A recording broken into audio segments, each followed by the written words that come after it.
Hey guys, welcome back to my channel. So in today's video I want to do something a little bit different. I want to take you guys through the basic steps of astrology. I know, nothing to do with makeup, nothing to do with like shagging. It's kind of like, because a lot of the time I always get people, they're kind of like, oh that's Gemini, or can't talk to that person, blah blah blah. No, it kind of annoys me a little bit because you're not educated enough, so you don't really know what that person's kind of like really about. Sagittarius here. So I just wanted to make a video just kind of like maybe hopefully help educate some people on the facts of astrology and what it's actually all about. Yeah, without further ado, let's get into the video. So for example, what like month was you born in? So I was born in mid-December, so that makes me a Sagittarius, and that's my sun sign. Basically the star sign that you know is your sun sign. Sun sign, which is basically your ego. It's like your inner self and kind of like how you aspire to be like, if that makes sense. So, and then further than that, if there's a moon sign, which governs your emotions and how you emotionally react to situations. For example, mine's Aquarius, which can mean I could be quite, I could be very sociable, but also very isolating, but I enjoy that. And also very humanitarian and rebellious and all these things, which is like, oh, exactly me. So, and that's literally my emotions, quite erratic, serious mood swings. I'm insane. Subscribe.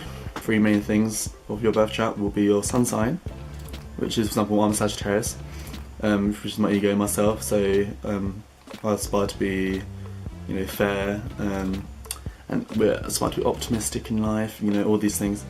We're basically the definition of Sagittarius, and I would say the more you get to know me, is the more my sun sign comes out, so anyway. And that's because of your ascendant. So basically the 3 main things of your birth chart that you need to take into account is your sun sign, which you should already know, and your moon sign, and then your rising sign, or ascendant. People call it either rising or your ascendant. So for example, mine's Gemini, which means I can come across to people as quite excitable and kind of like quite a erratic energy, bit of scatterbrain. We just look up with Gemini really, so quite intelligent, very witty, sarcastic. And yeah, which can intimidate people. I was like, well, that's literally me.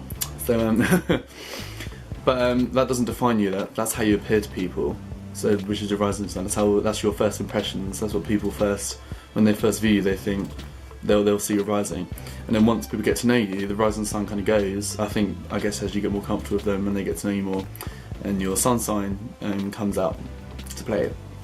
So when people first meet me, they think I'm quite like really chatty, excitable, all these Gemini traits, and then when you truly get to know me, my Sagittarius kind of comes out, and like, oh, you know, it could be really blunt, really honest, and also, I mean, there's quite similar traits of Gemini and Sagittarius anyway, so still witty, intelligent, you know, optimistic, all those kind of things, also kind of, you know, argumentative and everything else, blah blah.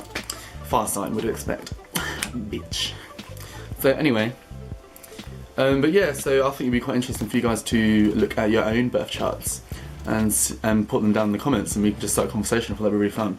So basically, like, if you go to astrotheme.com, type in birth chart calculator, and put your birthday details in, and your location where you were born. And if you remember your birth time, that's really useful, because that's how you calculate your ascendant, your rising sign, which is how you appear to other people.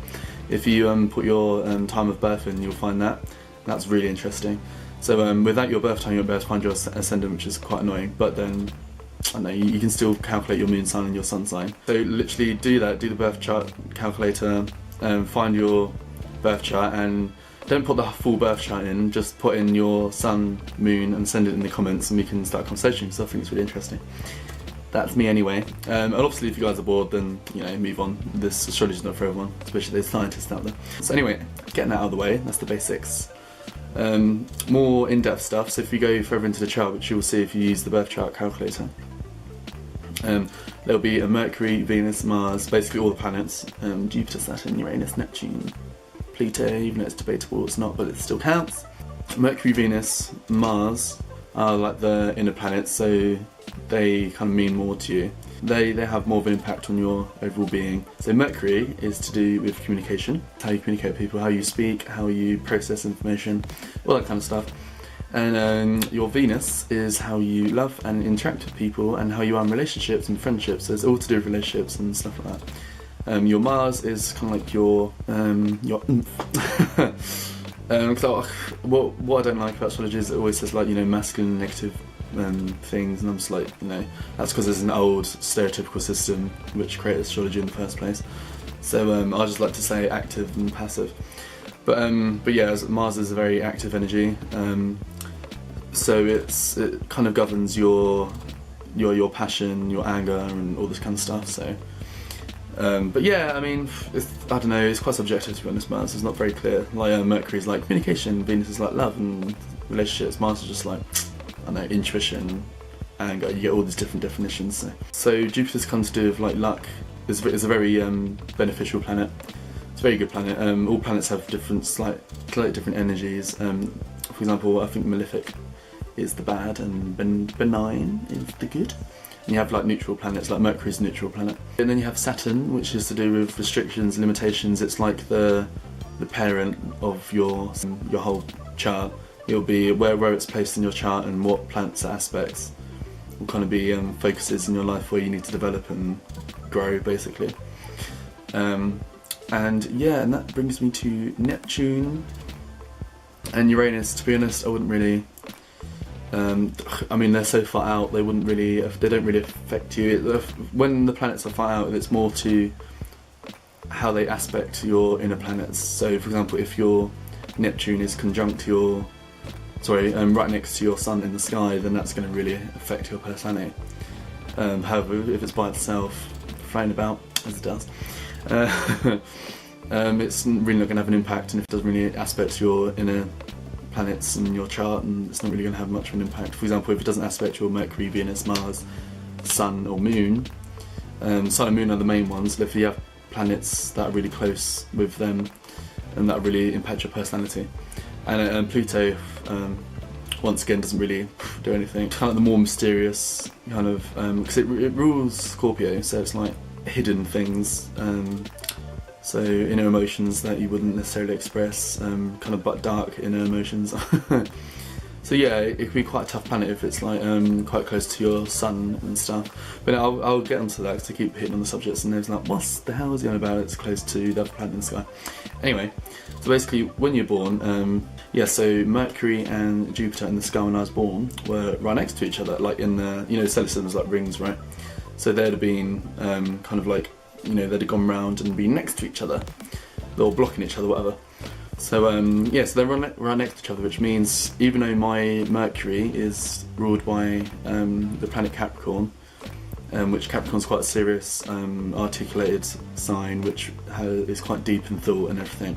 However, because my Jupiter's conjunct it kind of like messes that, because Jupiter's such an optimistic and enthusiastic planet, it kind of takes away the seriousness of the Capricorn. So basically in my communication, if I didn't have that there, I would just be very serious and articulating when I spoke.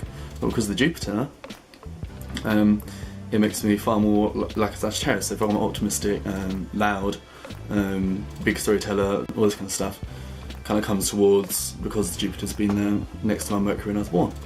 So as you can see, just because your sign's in a certain planet doesn't necessarily mean it's going to act like that sign, if that makes sense. Because you have the planets like Mars and Jupiter, whatever, Uranus, and then they'll be ruled by a planet. For example, like I said, my Venus is in Scorpio. However, doesn't necessarily mean I'm going to be acting like the Scorpio if the planet Mars, because basically the planets are more significant than the sign that's ruling the planet. So unless it's your Sun and your Moon and your Ascendant, because they're really, they basically embody you, so they literally make you.